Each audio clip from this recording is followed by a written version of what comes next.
Hey everybody, welcome back to the Dungeon Dive. Daniel here. I hope you're doing well, and if you're not, I hope you are soon. And welcome back to Solo RPG Friday.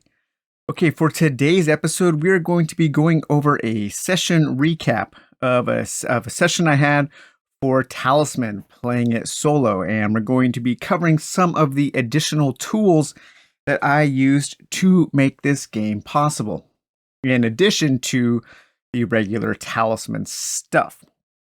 So first of all, let's do a little recap on my character and kind of the setup for the adventure. So for those of you who did not watch my long review of Talisman as a solo role-playing game, this will be new to you. For those of you who did, this will just be a little bit of review. So my main character that I created was a human tomb robber named Rodney Barrow Smith. Now, one thing is I had his alignment as evil when I first created him because I wanted him to be more selfish. He's a businessman. He is the owner and operator of a small company in Talisman City called Divers Incorporated. And this is a small business that specializes in tomb raiding and retrieving treasure from crypts and from dungeons, and also from going in and maybe clearing out monsters or clearing out traps. They are mercenaries for hire. But when I was looking at the aspirations, and the aspirations are things that your character can work towards to gain tangible rewards in the game. And the aspirations for the evil alignment, just they were not what I wanted to do as a character. They were too evil. And I felt like they kind of contradicted what the description of evil was in the text. And so I changed his alignment to neutral. But he specializes, his skills are all specializing in dungeon crawling and in working within tombs and within, tight corridors and crypts and that kind of thing. So his aspirations as a neutral character, his first aspiration is to settle a dispute between good and evil. So I'm not quite sure what that means. We're going to have to work that out as I'm developing the story in the world. As a human, his first aspiration is to discover an important secret. And I think I'm well on my way to doing that. And now, as you remember, one of my major criticisms of the Talisman RPG was with the dungeon supplement. And the new characters, the new classes, and ancestries introduced in that dungeon supplement are incomplete, like really, really incomplete. It's a bad book. I do not recommend the dungeon book. So my class as a tomb robber did not have an aspiration chart. So I rolled on the thief chart because I figured a thief was kind of close to a tomb robber. And his aspiration as a tomb robber is to defeat an opponent without them seeing me. I think what I'm going to end up doing is just kind of coming up with my own list of aspirations for a tomb robber that I can roll on once I complete that one aspiration. But as the sole proprietor, as the owner of Divers Incorporated, I have under my employment, I have 4 followers, and these are my employees that I take out with me on my journeys. I have a miner named Marco, a torchbearer named Trina, a treasure hunter named Harry, and a tunnel fighter named Tumo. And so these guys are all coming out with me on this adventure. So I kind of set up a first job in order to get going. So I said that Divers Incorporated is my small business, and it has been established about a month ago. And I'm just now kind of getting going on my jobs. And I wanted to have a partner, a private, a private investigator, a private investor. And somebody to maybe be in the background, kind of managing my business while I am out, somebody to help me. And one of the first tools that I used is actually this deck of NPCs. And I bought this a while ago and I never really found it very useful because, I never really found these NPCs very useful because they're more for high fantasy. And I just wasn't playing very many high fantasy games where NPCs like this would work out. But I think these work really well in the Talisman game. I mean, they look like some of the Talisman characters straight out of 4th edition Talisman, that style of art. And so I'm really happy that I had these for this game. And so the first NPC I picked from this group here, this deck of cards, was for my partner, my silent investor. Not really a silent investor. She is more of a vocal investor, but she is my partner. And that is Kamala Puabi. And she's a human, and says Kamala is a smart, humble woman. She is always able to find the humor in a situation, though she rarely shares the joke with those around her. She's known for laughing for no reason in particular. Her quirk, Kamala sometimes slips so deep into contemplation that she won't remember where she is when she comes back to reality. I figure I'm always kind of like scaring her when we're at our business. Every time she's at her desk or something and I come up with her, she's always startled because she forgets that I'm around. A flaw. During conversation, Kamala can come across as dismissive or even bored when a contemplative mood strikes her. I think she's very focused on her job. That's why she's a good partner.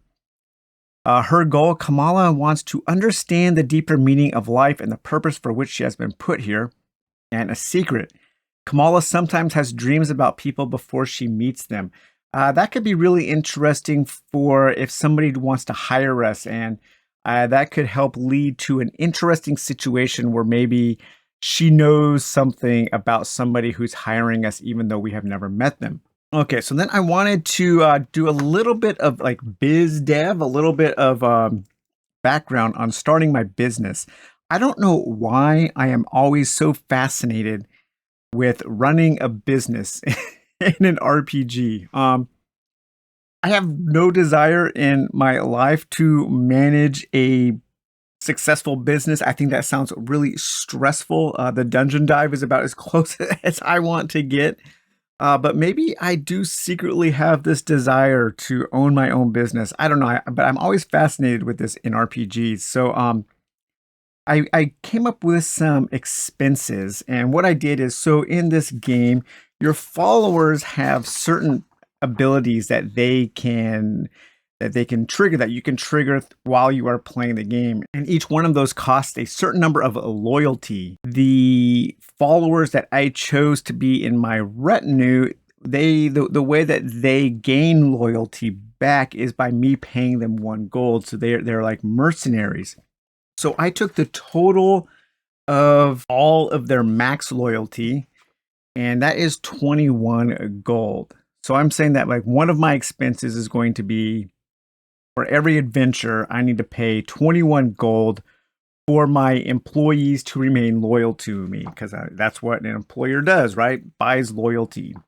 And then I'm also saying that I need 10 gold for a short expedition. That's what I'm kind of estimating right now. That could change as the economy works out and as I come up with other things. I'm not quite sure yet how to get this economy going, or how to balance it in a realistic way, or at least in a way that seems realistic but is still fun. Because, when you have realism on one side and fun on the other, fun should always win, but the realism should make that fun interesting. Right now, I am saying that I have 60 gold in my treasury. I did a 2d6 times 10 roll and came up with 60 gold. So I have 60 gold in my treasury, and that can be spent on things, on traveling equipment, rations, rope, that kind of stuff. So my supplies right now, I have a supply store, supply shelves. One of my goals right now is actually to bulk up my supply of materials, of goods, of things that I will need on the job. So that is one thing that I'm going to be spending money on. That's one of my main goals right now as I'm going out and adventuring, is to gain more gold so I can have well-stocked shelves, so my employees and I have what we need. So then I needed a first job, and I looked through the cards to find somebody interesting who might need something found or something to do, some reason to hire Divers Incorporated. And I came across this little fella here, and he looked perfect. And this guy is Toolless Tight Pouch, and he's a goblin. And his personality is Toolless is generally a friendly creature. He's always up for a bargain or a good trade and considers himself a people person. So I said that Toolless is a merchant. And I kind of took, that first kind of quest in Skyrim when you go to Bleak Falls Barrow and find that merchant's claw. I kind of just took that and ran with it and made my own version of that. So Toolless Tight Pouch has hired us to go to a nearby ruins to retrieve something for him. Now, his quirk is Toolless is highly intelligent in some areas and a buffoon in others. He'll impress you with his knowledge one moment, then frustrate you by not understanding something simple. His flaw is, though he considers himself a people person, Toolless often fails to pick up social cues. He doesn't mean any harm, but he can express himself a little too bluntly sometimes. His goal, Toolless wants to have a lavish lifestyle filled with all the desserts and finery one could ask for. His secret, Toolless pays more attention than he lets on. He has a lot of dirt on a lot of people, so he has hired me for this job. And one of the other tools, I wanted to roll up a MacGuffin for Toolless, for something for him to send us out to find. And I was really hoping that that thing would be something of mystery, something cool, a neat MacGuffin that could snowball into further adventures and further discoveries. And so I took Madeline Hale, of course, the author of Table Fables, and her book, Arcane Artifacts and Curios, and I rolled randomly. I rolled a D1000, and I came up with 448. And this was a perfect thing for us to find, a perfect MacGuffin to send us off on this quest that I think can snowball into some interesting areas. And this was a Journal of Secrets. So Toolless has hired us to go off and find this Journal of Secrets. It is a simple journal with seemingly blank pages. It has an enchantment. This journal cannot be read by anyone except the user. And I'm going to say that Toolless is the user. I'm saying that this journal was possibly stolen from him and he wants us to get it back, but he's not really telling us that. History. There is really no way to tell who owned this journal before, as it appears blank to every new person who comes across it. It was commissioned by a banker after his safe combination diary was stolen. But I think Toolless is actually going to be the original owner of this Journal of Secrets. So we're going to have to investigate that further. I'm sure when we find it, it will be, we'll look at him. This guy is paying us money to go and get a blank book. Like we could have found a blank book at a local bookbinder. So that will be something that we will have to approach later. And then I wanted to come up with a couple things besides I wanted stocking our shelves. I want to learn the skill of negotiation. So that is one thing that I'm kind of working on with my main character, with Rodney Barrowsmith.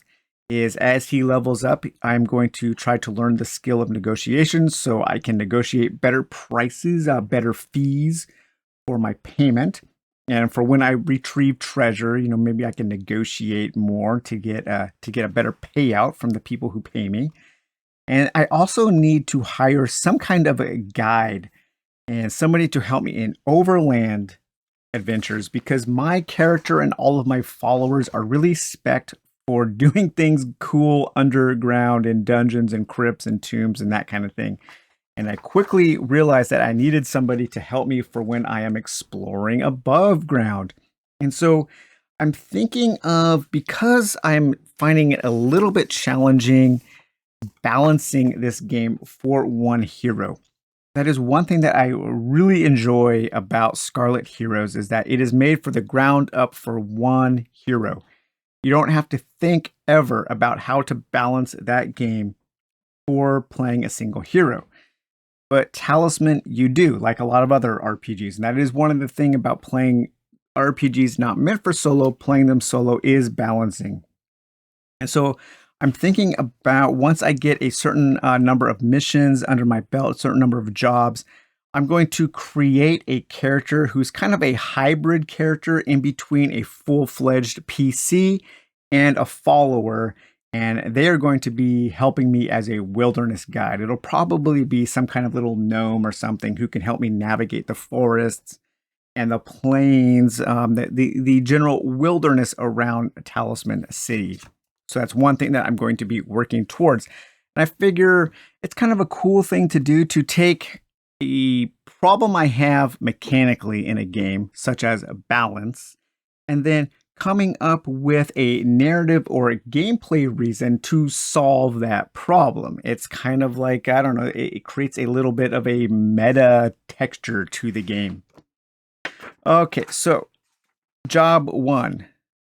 To create this ruins, I turned to the Dungeon Diary of Daedalus. This is from Realm Fables.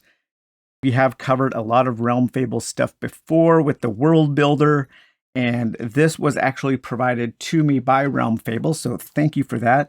The physical version, this spiral-bound version, is not available anymore, but you can get the PDF on drive-thru and you can print your own. I'm probably going to end up buying the PDF, printing it larger, and putting it into a binder. But this is a really cool book on creating dungeons. And we will take a much more detailed look at this in another video. But it has a whole section about creating a background for your dungeons, coming up with names, coming up with the past denizens, coming up with the current denizens, what the dungeon was used for, what has happened to it. Really, really a cool little book. And so the ruins that I created for this first job, and my first job was the destination was a ruins called Beneath the Red Crown. And I said that it was 1d3 plus 2 days away from Talisman City, and it ended up being 4 days away. This was it was crudely built in its time, and it is crumbled and has slipped partially into a lake. So it was built upon an unstable ground around a lake, and there are dead, twisted trees growing up around the ruins. So I'm wondering, is there something in the water, something tainted in the water that has caused this to happen? I don't know, but that's something that I have flagged to maybe investigate later as another quest idea. It's rumored to have always existed, and lately members of an outlawed religion have been using it for dark ceremonies. A cult. I always love a good cult in an RPG, so I'm excited I rolled that up. The stonework gives off a strange natural light, so no torches are required when exploring this. And the layout, I rolled up a 5-room layout. So this dungeon, when we explore it, is going to have 5 areas. It was laid out like this around the shore of a lake, and the lake has kind of seeped in. It has crumbled into the lake, and it is surrounded by forest and dead, twisted trees. So that is the ultimate destination for this job. So in this first adventure, I set out to arrive at the ruins, and I had set out for a 4-day journey. I ended up getting lost one day, so it took me 5 days to reach that journey, or to reach my destination. Along the way, I also turned to, of course, Untold encounters of the random kind, in case I had any kind of non-combat encounters or interesting encounters as I was traveling through the forest. And so I had this set up in order to roll up any kind of random forest encounters that I wanted to have. That only came up, I think, twice. Okay, so one thing that I employed on this game is I am developing my own Oracle system, highly influenced by Talisman, influenced by the Fate system, and also using these Fate dice. And one thing that I did was I'm kind of using these sessions here as ways to playtest my system that I'm coming up with. I also have some people at the Dungeon Dive Facebook group, or not the Facebook group, but the Patreon, are also helping me out by playtesting this. And so At the beginning of each day, I rolled on my Oracle system to give me a general idea of how the day was going. You know how sometimes when you wake up and not of anything you did, but sometimes you just wake up and you have a good day. Sometimes you wake up and you have a bad day. Well, I wanted to try to emulate something like that where things out of your control will sometimes dictate how your day goes. And so at the beginning of each day, I rolled 3 fate die. And I borrowed the 3d6 system from Talisman for having 2 dice of one color and 1 of another. And the way my system works is it's not really for yes or no questions. It is for giving a general vibe to what is going on, ranging from very positive. So this would be something that if I rolled a double plus, then the situation strongly favors me as a player relative to the scenario, relative to what is going on. And then it goes down to, somewhat favorable to just a typical situation relative to what is going on. And then this is unfavorable and very unfavorable. And then we also have a die here called the Chaos die. And this die, if it comes up a blank, means there's no chaos factor. It means everything is normal as what was rolled on these 2 dice there. If you roll a positive, then something beneficial happens. So even if you have some negative things that are controlling your day, you still have something of a benefit. And then also, conversely, if you roll a negative, and even if you have a positive day, then something negative, something is a challenge. So that's just kind of a way to guide the interpretation of other things throughout the day. Now, there's one more way that these can roll up, and that is a plus and a minus on your normal dice here. And what this means is that chaos and order are in conflict. So if you ever roll this, then you look to your chaos die. If you roll a plus, then you add a boon to the chaos bag. And that's what I'm calling my fate bag here. And boons are a light fate. So these are potential good things that can happen to you. If you roll this combination, then you add a bane, a black fate to the chaos bag. And then if you ever roll this combination here, a minus, plus, and a blank on the chaos die, then you draw out of the chaos bag. And if you draw a black fate, then something really bad happens and you don't roll for it. It's purely storytelling. So you get to come up with something really bad that happens, a bad situation that just happens to your character, create something interesting, something that you have to work out, some kind of puzzle, some kind of trap, you're captured. Just come up with the worst possible thing you can think of, but not death, not total party kill, nothing super crazy like that. And then conversely, of course, if you drew a white fate out of the chaos bag, then something amazing happens and you get to narrate the coolest thing you can think of happening. Then that gets to happen there.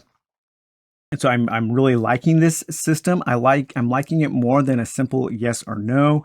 It's helping me come up with interesting situations, and it's pushing the story forward and helping me interpret other things that I'm rolling for. So that's kind of what I am working towards with this system. So day 1, my general mood was a blank, positive, blank. So this general mood was slightly in my favor. The day was going well. We set out. I had some knowledge of where I was going because of Tolis provided me with some info. So I gave myself a +2 roll on all of my guide rolls. Now, one thing that I did find using this system as written in Talisman is that combat was happening too frequently for me. So I'm kind of having to scale back the chances of having encounters. I don't like a lot of combat in my RPGs, and I like combat that is fast. I also found that for playing solo, a lot of the enemies, a lot of the monsters have too much HP, and combat just takes too long. So all of the monsters that I'm fighting have half HP, and I'm usually cutting in half the number that attack me. And what I am doing is I am assigning 1 or 2 monsters to my character, and then the remaining monsters get assigned to my group of employees for them to fight and for them to soak up damage from those monsters there. And so far, that has helped me to balance the game to play solo. But so I set out with some knowledge from Tolis. He provided me some information, so I got a +2 to my guide rolls. I'm questioning, why did he know so much? And I'm going to flag that as a potential quest thing to look into. After a day of travel, we made great progress. I discovered the presence of goblins, but I avoided them, so I had no further encounters. I camped for the night, but those goblins, they followed us and they attacked us during the night.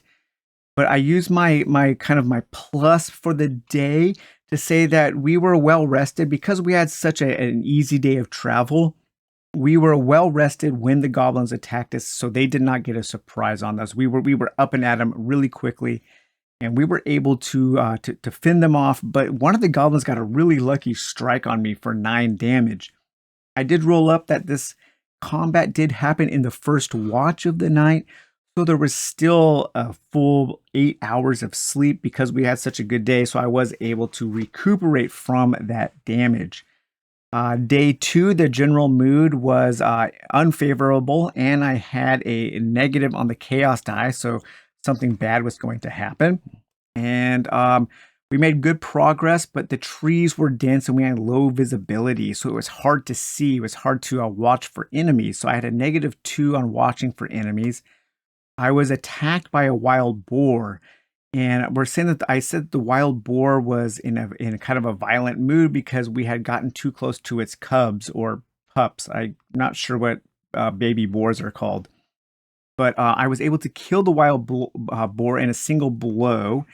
And the wild boar had a power called death throws, and I failed the death throw roll. So I said that the wild boar did 10 damage dispersed amongst my employees because they were helping me fight the wild boar, and so they took some of that damage. We had no further encounters. However, because of the negative and the negative thing on the chaos die, what happened was because we killed that wild boar, its pups or cubs were whimpering all night, and they kept us up. Very sad thing that happened there. And but so we were not well rested for the next day. The next day we rolled up. So day 3, we had a generally positive day going. However, we still ended up getting lost while we were traveling. So we had to add 1 extra day of travel. I think because we were tired from the night before. We did, however, stumble upon a unique location, an interesting location, and we found a fairy mound. And I tried to listen for the fairies singing to see if I could discover them, but I failed miserably. Not only did I fail, but I scared them away, and I ended up having to add a bane to my chaos bag there. So the chaos bag is now, I started with 2 boons and 1 bane. And so at this point, I believe it was in balance. We did happen to see and avoid 3 cultists walking in the same direction as we were while we were traveling.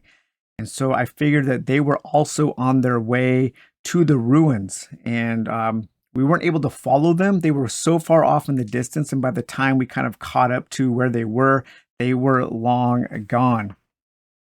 I did have a random encounter that day where I noticed some sounds from up in a tree, and I failed my notice check. So I failed to notice that this kitten that was up in the tree had a strange collar on, some kind of magical collar. And I climbed the tree to get the kitten, but it jumped away with a small burst of magic, blasting me, sending me to the ground. And I added 1 bane because I rolled a 1 on the Kismet die for my climb test.